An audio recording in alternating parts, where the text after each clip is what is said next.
फलटणमधल्या महिला डॉक्टर आत्महत्या प्रकरणात आता साताऱ्याचे पोलीस अधीक्षक तुषार दोशी यांचं निलंबन करा अशी मागणी रोहन सुरवसे पाटील यांनी केलेली आहे।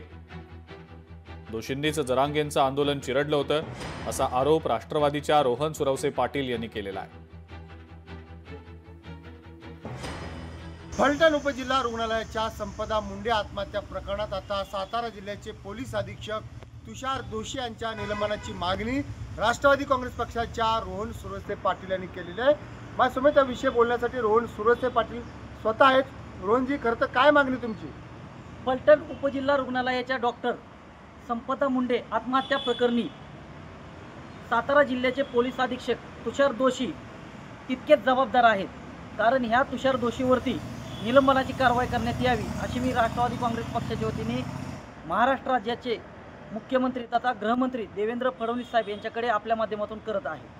कारण ही तुषार दोशी ज्या ठिकाणी जातील त्या ठिकाणी काही ना काही वादग्रस्त होत राहतं। कारण पाठीमागच्या काळामध्ये मनोज जरांगे पाटील यांचं जालना जिल्ह्यामध्ये अंतरवारी सराटी या ठिकाणी पहिलं आंदोलन होतं, त्या ठिकाणी त्यांनी आंदोलन उधळून लावलं, आंदोलन चिघळलं आणि त्यांच्यावरती लाठीचार्जसुद्धा केला आणि म्हणून हे अधिकारी वादग्रस्त आहेत।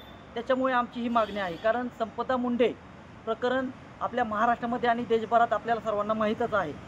खूप अन्याय झालेला आहे त्या कुटुंबावरती आणि त्या महिलेवरती फलटण पोलीस स्टेशनचे PSI बदने ह्या नराधमानी, कारण हा गृह खात्यातलाच व्यक्ती आहे आणि अशा व्यक्तीने त्या संपदा मुंडेवरती 4 वेळा बळजबरीने शारीरिक संबंध केले आणि खूप अन्याय झालेला आहे। त्याच्यामुळे ह्यामध्ये पोलीस अधीक्षक तुषार दोशी सुद्धा 100% जबाबदार आहेत। जिल्हा पोलीस अधीक्षक तुषार दोशी यांची सुद्धा होती आणि याच कारणामुळे तुषार दोशी यांना तात्काळ त्यांचं निलंबन करावं अशी मागणी रोहन सुरवसे पाटील यांनी केलेली आहे।